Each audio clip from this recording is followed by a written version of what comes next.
Priyanka, let me know when I'm on because I'm not seeing any indicator. Yes, good morning, Pamela. You're on now. Thank you. All right. Thank you for joining the session. My name is Pamela Gupta. I'll be your host for this session. And the session is on emerging risks from connectivity, AKA IoT. So very briefly, what we're going to be covering, um, couple of things. One is what, why is Internet of Things so pervasive? What is causing its rapid adoption, both in the industry as well at a personal level? And with this rapid adoption, what are the implications from a security perspective? We're also going to talk about why is IoT so difficult to secure? Where does the complexity come from? And last, we'll take a look at what are the different spheres that IoT is coming into our lives. So, very briefly, let me start with a brief introduction of who I am as a professional. I've been in the industry of securing companies as well as, in the industry for over 25 years. And I'm a founder member of IoT Security Foundation, which is a industry consortium globally. As a part of that, we produced a self-certification framework for IoT, and that has been adopted by many reputable institutions, including the City of New York for their IoT security program.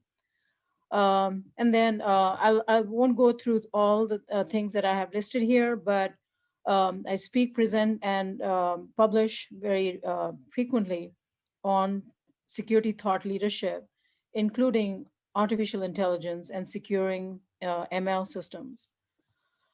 Um, Professionally now, I've been running my own company for the past 15 years. OutSecure is a boutique cybersecurity consulting company, and we are working with large companies as well as small in protecting against traditional as well as emerging risks. So, hence, where we are right now, IoT would come under that emerging risk. So, let's talk about IoT. Why is IoT here to stay? And why is this something we need to do it right?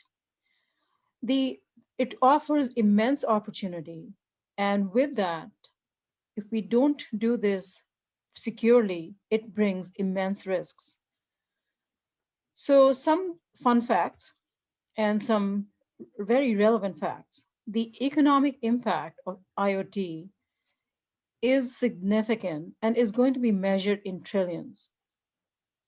The number of connected devices is in billions, and in fact, it has already surpassed the human population. Last, the it is extremely disruptive. The technology is disruptive, and it is here to stay. Because as you can see in some of the illustrations on the right side, there are numerous benefits from um, in any industry that you can think of.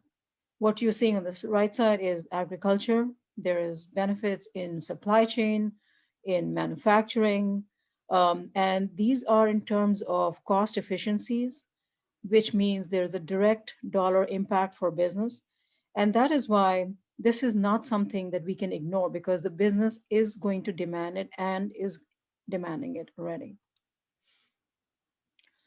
Some of the areas that we are looking at adoption of IoT, as you can tell, there isn't an area that we are not seeing IoT. Okay. So just going left to right, looking at IoT adoption in critical infrastructure. There was a session earlier on ICS, industrial control systems, which were never meant to be internet facing. They are becoming connected, and they are actually a very big part of the threat surface that we are seeing with IoT, for example. So we're seeing IoT becoming a part of whether it's critical infrastructure to industry. It gave some examples of process efficiencies, etc., where IoT is playing a very big part. Consumers and entertainment, health, medicine. This health and medicine, I'm going to give some examples later on. Transportation, smart cities, public safety, banks. Banks have been using ATMs, for example. That's an example of IoT from way before IoT even became a household word, and in universities and education. So, going to talk about one of the biggest misconceptions when people think about, even security professionals think about IoT security. When we are looking at IoT security, it's not just the device that we need to secure. And hence, I'm displaying this system, the ecosystem of what comprises IoT. We start at the basic level, the most fundamental and the first level are the sensors themselves, the sensors, the physical devices and controllers, and these can range from sensors, devices, machines, just machines, for example. When you have the device, the threat landscape and the threat vectors are not just in the device security itself. It's also how the IoT devices communicate. There is no one standard protocol for communication, and there are numerous protocols for communication, wherein lies the challenge in securing IoT. So, some of the largest threats that we are seeing out there is where connectivity and the communication protocols have not been implemented securely, for example. Next, we see data is going to be collected close to the point of accumulation. So that's edge computing and data accumulation, abstraction, application. 10 times the data is going to be accumulated in the cloud.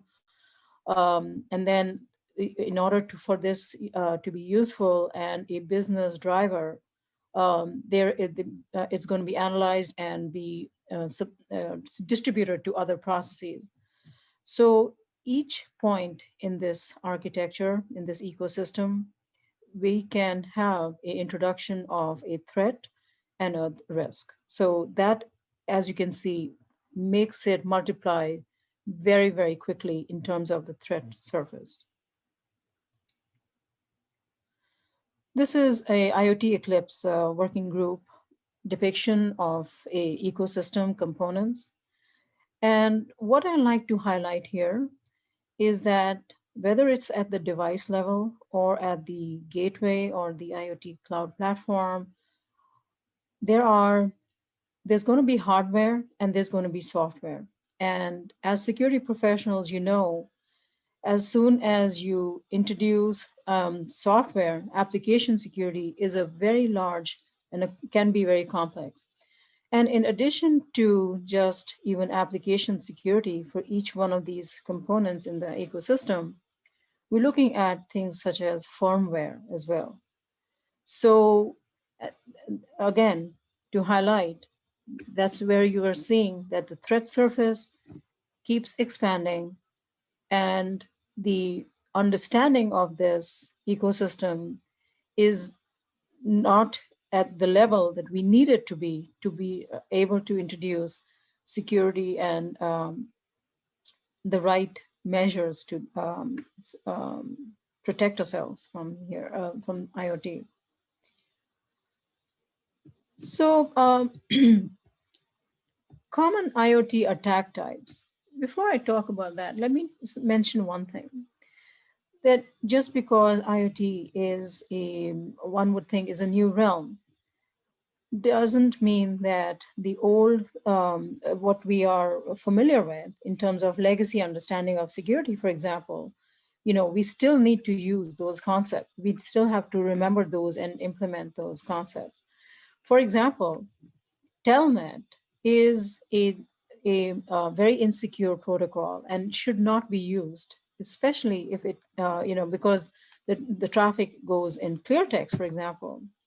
One of the largest attacks that almost took the entire internet down in the US a couple of years ago was from a Mirai botnet attack. And even though the motivation for that attack was not malicious, and you can read about it if you want to, if you're not already familiar with it, but that attack was a very significant attack. It was at a size that is unprecedented. The sheer volume of the attack was significantly higher than most botnet attacks that we have seen as security professionals, such as denial of service attacks. But it was caused. What is significant? It was caused by compromised DVR and Internet of Things devices. Okay, and it was caused by a telnet vulnerability. So therefore, my point that just because we are looking at a new way, a new realm, and a new area, doesn't mean that we don't apply what we have learned in the traditional sense. But as in any attack, as you can imagine, these are actually, let's take a look at some of the attacks, and then we'll talk about what are the some of the premise and the way of conducting an attack. So, wired and wireless scanning and mapping attacks, protocol, eavesdropping, cryptographic algorithm and key management attacks, spoofing and masquerading, operating system and application integrity attacks, denial of service and jamming, physical security attacks, for example, when the actual, because here the perpetrators can get access to the device itself, and they can do things such as reverse engineering or just break it to see how it's functioning, which we don't see that in, when we're doing data protection, for example, and access control attacks, where you can compromise a device on a network and from there use it to pivot to other parts of the network, for example. So this is what I was starting to talk about, that in any attack, the first step is reconnaissance. And so an IoT attack is no different. When there is an IoT attack, the first thing perpetrators are going to do, similar to in a network attack, when you use things such as tools such as Nmap for looking at what is the network layout, how to gain entry. And same thing for, in this case, start with the looking at what are the IoT devices. And one thing to remember here is that these devices can be something that is a common everyday use uh, in your life, such as your garage opener, for example, a lock on your front door.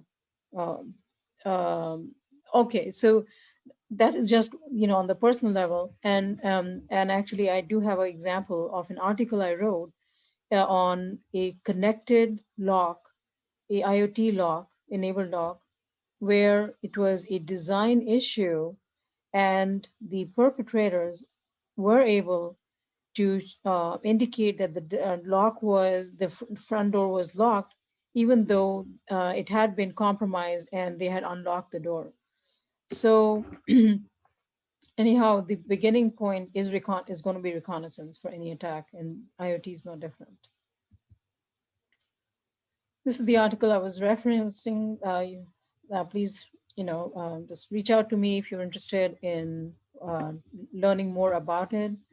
But another point of significance here is what I alluded to earlier, that it may not just be the device that you have to worry about securing. It's actually, in this case, it was a combination of the attack was from the device as well as the communication that led to its compromise. Physical security attacks, I talked about a little bit, where when if you get access to a device itself, you can break it open and tamper with it to take a look at what are the interfaces that are exposed on that device, and how and where it would be connecting, and how you can conduct attacks to either compromise the memory or the cryptographic keys, etc., or even um, the communication, be it conduct man-in-the-middle kind of attacks. Application security attacks, as you can imagine, this is a very, very large area and very difficult. Application security is not easy to do right, just because there is a large area to cover, right? Depending on the lines of code, depending on what language is being used, as well as the way of the process flow of what the application endpoints are, including the web servers, et cetera, that need to be secured. Application code running can be directly targeted, or using fuzzing ways, methods, finding ways of how to figure out how to compromise the application and seeing how it is communicating, etc. So let's just take a moment to consider some of the types of data that can be served up by an IoT device. So some of the um, data that we can be looking at is, think of a device that you're using, for example, a Fitbit.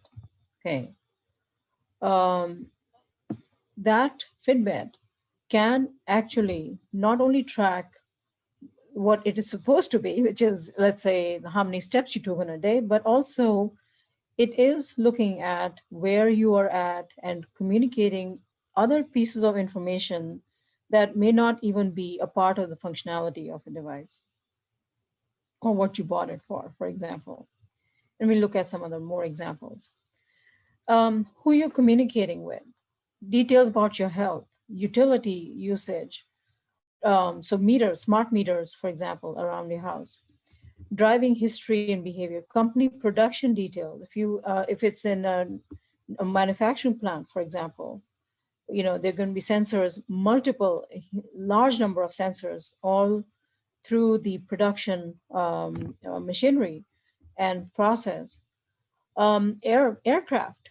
So there is no one area, but aircrafts today have uh, thousands of sensors, which are generating, firstly, a lot of data, and also there's a lot of sensors which are tracking mission critical sometimes, or other kinds of data that is used for efficiency purposes, etc.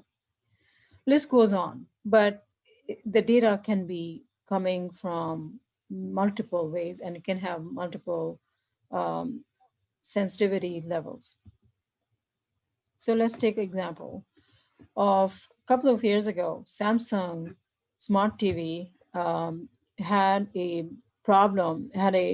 security vulnerability in there, where when they connected to a Wi-Fi, they were not authenticating.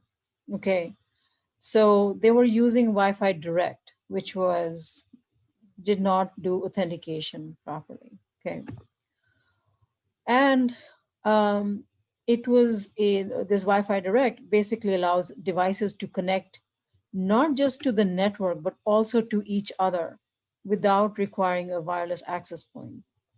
So some of the threats and vulnerabilities that can come from that, for example, can be interception, or um, confidential information can be subverted, or a complete access to the network. But in this case, just one simple thing I want to mention before we move on. Samsung was pressed to come out with a statement saying Because of the way they had implemented this, what they were doing was they were actually collecting data. Um, Even if the TV was off, the microphone was on, and if you were talking anything in front of the TV, that information was being collected. And not only was that information being collected, the consumers did not know, firstly, when they bought the TV. Secondly, the information that was being collected was going to Samsung's third parties. It was not even going to Samsung directly. Okay. So a lot of things that, are not good about that. Um, Last but not least is if we take a look at where these smart TVs are and can be installed, for example, could be in conference rooms, could be in reception areas, could be in personal homes. So the areas that they could be installed in are also can be extremely sensitive. So let's take an example of a industry scenario where we are looking at a cyber attack scenario for a hospital. Okay. And obviously, it's a combination. We know when we're looking at protecting as industry professionals, we're looking at protecting holistically the institution, right? So there could be a combination of attacks that can be coming from other areas such as non-IoT as well as IoT, and um, and there can also be a combination scenario where you have an attack that's on the that is being conducted, let's say a ransomware attack, for example, which is already on the network, and now it's going to make it 10 times worse because now there are so many connected devices on the network that can also become a part of that whole compromise. So, connected medical systems themselves contain vulnerabilities. And if you look at a typical hospital with a hospital bed, there are about 3 to 4 minimum connected devices for each bed. Okay.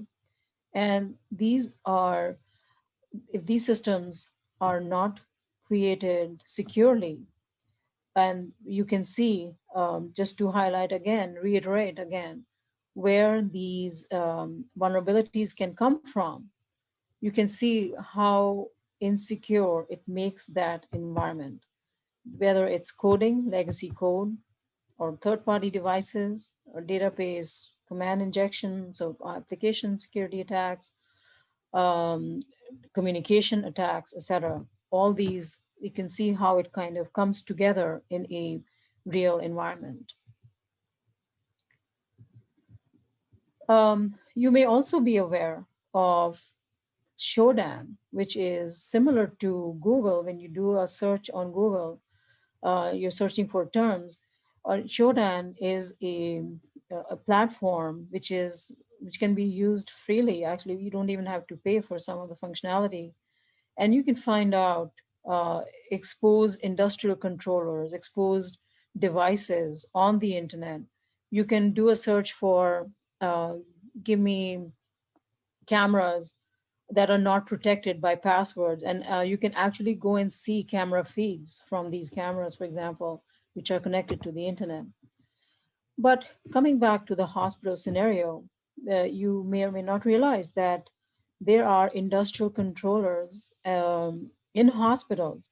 So large buildings, for example, and large buildings such as hospital, for example, they have HVAC systems, they have building management systems. These are all industrial ICS systems. And if you are able to find out if they're on using a tool such as Shodan, which systems are not secure, then it really makes it extremely very vulnerable, but highly critical infrastructure can become exposed. So in this example, in hospitals, there was a major security breach found in hospital and supermarket refrigerator. refrigerant systems, where these systems, from a particular vendor, were found to be insecure and also be open to the internet, the way they were implemented. And refrigeration systems are extremely, extremely critical for preserving the temperature of organs, for example, in hospitals, different kind of tissues, for example. So there can be a lot of extremely critical impact if these are, the refrigerant system, for example, is compromised. And this was an example of, so I just wanted to really quickly mention that. But so it's a combination of small to big impact. Okay. So I know we're running out of time. I just want to mention that, are we chasing a rainbow?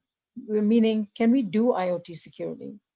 And the answer that I like to leave you with is, I mentioned in the beginning that we have a framework that we created, and NIST has numerous publications. There is a way to do it. You can achieve it. And the only way I would say to achieve it is if it's done in the beginning, and not, you cannot bolt it on later on, because that is not going to be cost effective or be effective, because there are numerous aspects to this in terms of, even when you're talking about things such as um, patching, for example. That's a whole new dimension for IoT. So this is my contact information. Please reach out to me if you have any follow-up questions, etc. And I'm going to stop sharing now and see. I know.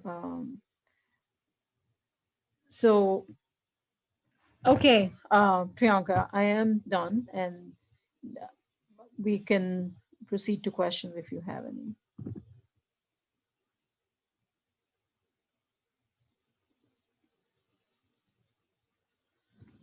So, in terms of best practices for medical equipment, identifying vulnerability in medical equipment, the best way to do that is, you have to do a asset inventory, right? And do a classification by the criticality of that medical device, for example. And this will allow you to identify if this is a highly critical device, for example, if it's being used for example, is it a robotic arm for surgery? Or is it for pumping insulin? It really will depend. So there is no one size fits all, as we know in security. But in this case as well, different types of devices will have different risk and different level of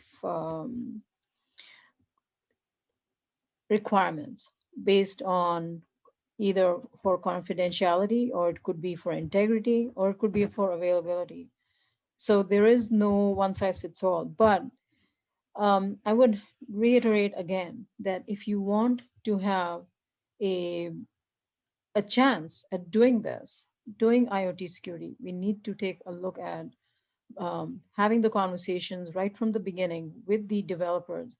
And remember, I was talking about the IoT security framework that we created, that I had shared, and we produced a actionable framework. That is something that is extremely actionable. You can put it in the hands of people who are, for example, engineers, and they are not security professionals, right? So you have to make it so that people who are the actual designers and implementers and creators of these systems understand when you're talking about security guidance. Okay. Okay.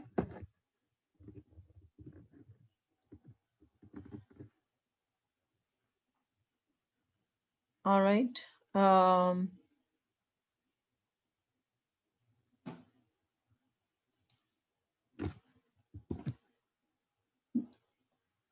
that's all I had.